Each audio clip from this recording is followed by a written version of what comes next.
We hear it all the time that men or women are biologically hardwired to act in a certain way, regardless of whether that behaviour is healthy or unhealthy, whether it gets us closer to what we want or further away, and whether that's true or not. It's solely based on observed behaviour, usually in a very small subset of people that the individual saying this has observed, and is cluttered with the subjective beliefs and perceptions that the person expressing this belief thinks about that group. The issue is that these narratives about what is biologically hardwired are keeping men and women, but for the context of this video, keeping men stuck. And it's also belittling because it's essentially saying you're born this way, even if it's an unhealthy habit or trait, you cannot develop that, you can't move past it, and you just have to accept it. And it validates bad behaviour from any group that this is attributed to. In this video, we're going to talk about the narrative that certain behaviours or actions or tendencies are biologically hardwired, and we're going to look at scientific evidence that goes against that. We're also going to talk about why it's not a helpful narrative, and then how to break out of that cycle and what to do instead. This is part of our Unstoppable Man series, which is looking at popular narratives in particularly Western society and how to break free of those and become the most unstoppable version of you. My name is Sam and I am the founder here at Catch. Unshakable confidence is the key to getting everything that you want in life and dating. So on this channel, we help you build that unshakable confidence and become the most unstoppable version of you. If you're interested in working with us or finding out more about us, all that information is in the description box below. And we're also running a free to enter competition, so with prizes of up to £250. So also check that out below. According to the internet and according to society, men are biologically hardwired to want to date around, to want to sleep around, to not be loyal. They're biologically hardwired to want to protect and provide and avoid as much conflict as possible. And they're also prone to violence in all of its forms. These are just some of the narratives that we've seen online, which generalise men, put them into a box and tell them that they are these negative things and there's nothing that they can do about it. However, recent brain studies have shown that the structure of male and female brains are practically identical. And it is the wiring that is different, or it is solely the wiring that is different. However, that wiring and how our brain operates and how it links certain things is shaped by our beliefs and our experiences. So that doesn't necessarily mean that what is wired is biological. It more likely means, and there's studies on this ongoing, that it's driven by the experiences that we have and it creates certain connections in our minds. So it's shaped by socialisation from an early age. What our parents taught us, what we learned in school, what we learned through religion, what we learned from what we experience, which indicates that patterns of behaviour, even patterns which are very frequently seen in a group, are more about the environment that we grow up in and socialisation than it is to do with biology. So from that evidence, and we'll link the study in the description box below, we can already see that something being biologically hardwired, at least in our brains, is not backed by scientific evidence. Add on to that the narrative that anything is biologically hardwired is belittling, because as we mentioned in the intro, it's stating that we cannot evolve or learn a new skill or learn or unlearn a behaviour and show up in a way which is different to what is biologically hardwired. So not only is that narrative telling men that real men act in a certain way. So if you don't act like that, then there's something wrong with you. But it's also saying that if you do exhibit these traits, then you can't learn anything different, even if it's a negative thing. And on this channel, we like to believe in men and all the people who watch our channel and believe that they can achieve anything, particularly if it's something more positive for society or for the individuals or for their families and friends. What is also interesting is often when you hear these narratives that we are biologically hardwired to something, comparisons are often made to the animal kingdom. Men are prone to violence because if you look at other species such as lions or other predators, they are violent. They have to be violent to survive, and therefore that must mean that we are also violent. Again, this is a logical fallacy for two reasons. One, we as humans have evolved our consciousness past that of an animal. Although parts of our body go into survival mode and affect us, we can overcome those, and we do often. So by making comparisons to that animal kingdom, we're essentially saying that we're no better than animals, we haven't progressed past it, or we cannot progress past any of these behaviours. Secondly, when you look in the animal kingdom, there are so many different forms of how they operate. Now, we often make comparisons to prides of lions. That seems to be the narrative that happens when we're talking about something being biologically hardwired. However, there are so many different kinds of species that operate in different ways. So there are some species where it's the male of the species that carries and delivers children.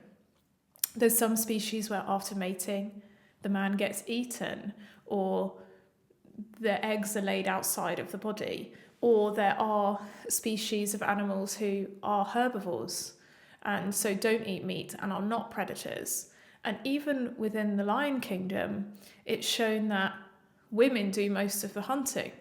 So it's interesting when you see people tell this narrative that, oh, actually, we're just biologically hardwired to be like this, and we're going to take evidence of a completely different species that we've cherry-picked that isn't necessarily biologically close to us as humans. And look, that's evidence that violence is normal or dating around is normal, and not acknowledging that we can evolve past that. So even if we wanted to, we can no longer use biology as an excuse. So now we've given evidence about how we're not biologically hardwired to act in a certain way, both in terms of our brains but also culturally.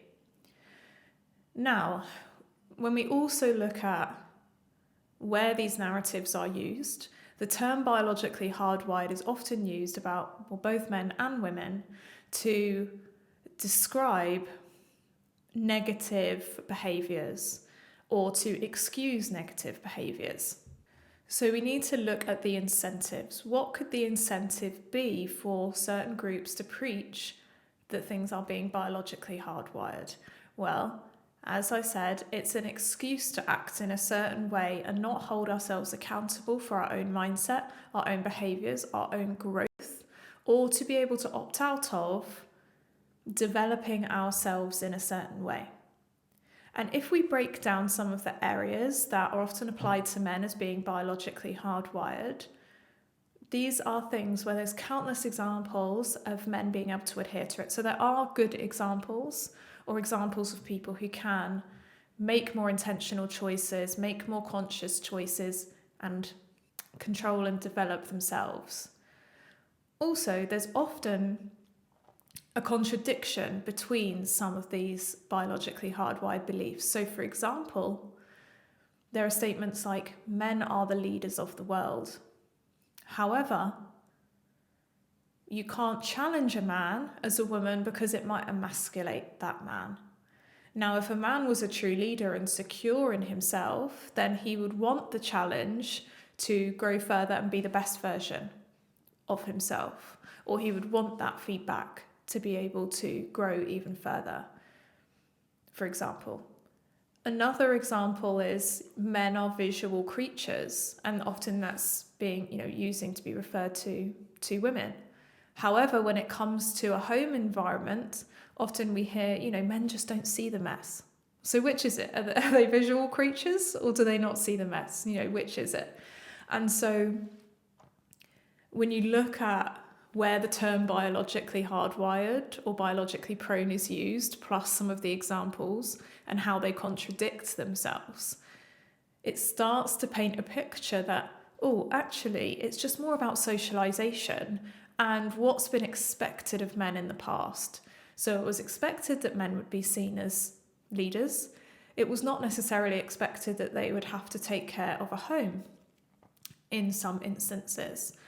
And so, therefore, those skills or what they're noticing or their behaviours have been honed over time by these expectations and socialisation rather than biology. It also can keep us comfortable. So if we as a gender, whether that's male or female, or sex I should say, can say that things are biological, we don't need to deal with some uncomfortable truths.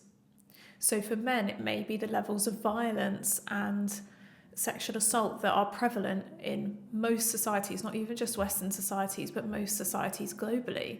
If we can play that down by saying it's a small group of bad men and they have, testosterone is what is driving that, plus competitiveness and violence, which is inherent, then we don't have to talk about it as an uncomfortable problem within society that we need to solve. So it absolves us or delays us as a society putting energy into that. It gives us an out for the things that we do or don't want to do as an individual and as a society, which is why it's belittling. So now we've looked at why scientifically is there research that shows that we aren't biologically hardwired as much as we might think, and how culturally could we be developed in certain ways, or is it pushing us in certain directions and even wiring our brains in a way that we may not be realizing? And how can we therefore break free of that? And why would we want to break free of that? Well, on this channel, we believe in men. We love men. We believe that men are capable of anything. We believe that women and non-binary or gender fluid people are capable of everything, and to become unstoppable and become the version of themselves they want to be and become who they want to in the world and achieve the things that they want in life as well. So that's why we don't like anything that puts limits onto people, which is what this narrative of biologically hardwired does. Also giving ourselves the excuse, whether that's as an individual or as a society, that we're biologically hardwired in a certain way, keeps us in boxes, and that can stop us forming healthy relationships with ourselves. And we did another video or two other videos on men should provide and protect, and men are logical, not emotional, and breaking down those beliefs and why they're not true. And the reason we explored those topics in detail and how to develop those skills or move past those beliefs is because being stuck in those belief systems can cause people to become unhappy and lose their confidence if they don't naturally fit or don't feel like they're achieving everything they want to with those limits or that direction being forced upon them. And someone not being able to process their emotions or access their emotions and become or be emotionally regulated is stopping them forming healthy relationships with themselves and others. And this is another example of that.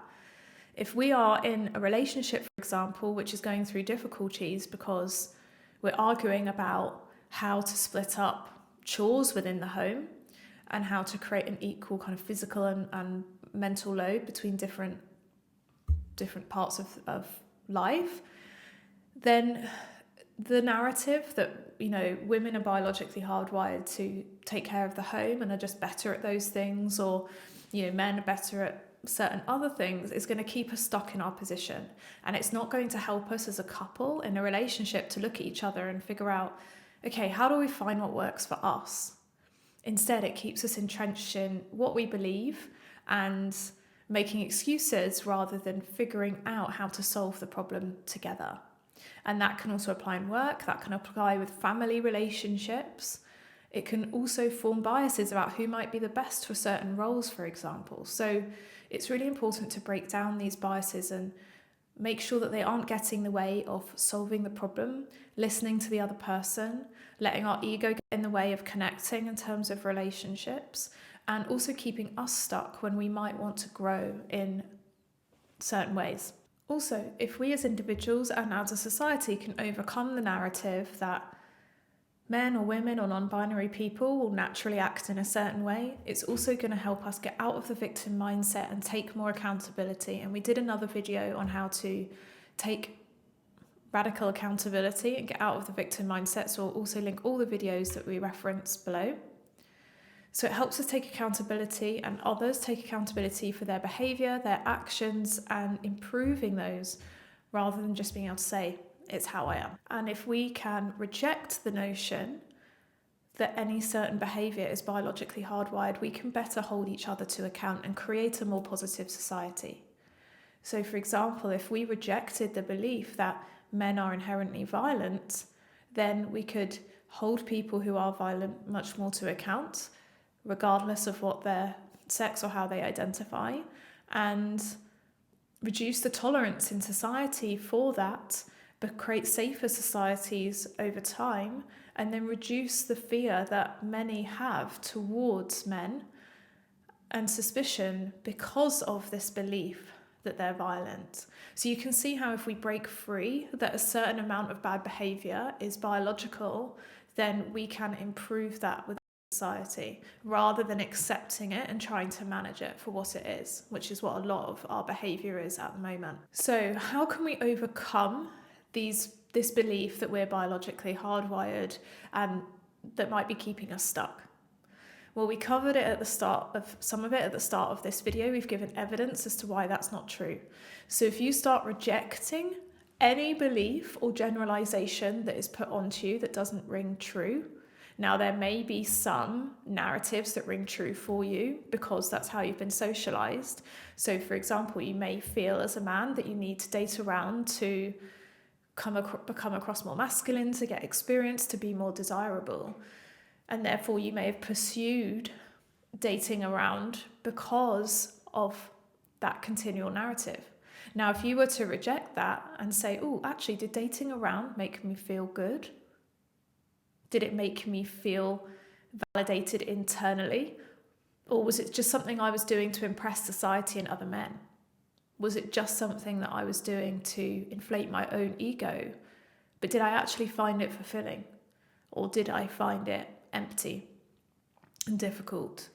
And is what I really want a long-term committed relationship where someone accepts me and supports me for who I am? Or if I was to reject the belief that men are hardwired to be providers and protectors, what would my ideal relationship look like without potentially the stress of being the sole provider? What would it look like to be in partnership with my partner when it comes to financial provision, protecting the family, or even emotional, spiritual provision? What would that look like? If we were to reject the belief that violence is biologically hardwired, what kind of friends would we have around us? How would we challenge men in our lives who might be quick to square up to someone after a couple of drinks? Would we put as much of our own value as men in our physical strength compared to our character? If we rejected the belief that men are not emotional, would I better be able to process and own my emotions and get through them? How would that make me show up differently as a partner? Would I be able to be more vulnerable and connect more with my partner or with my friends or with my family? Would I be happier and more free because I'm not pushing down any negative emotions and telling myself I can't feel them?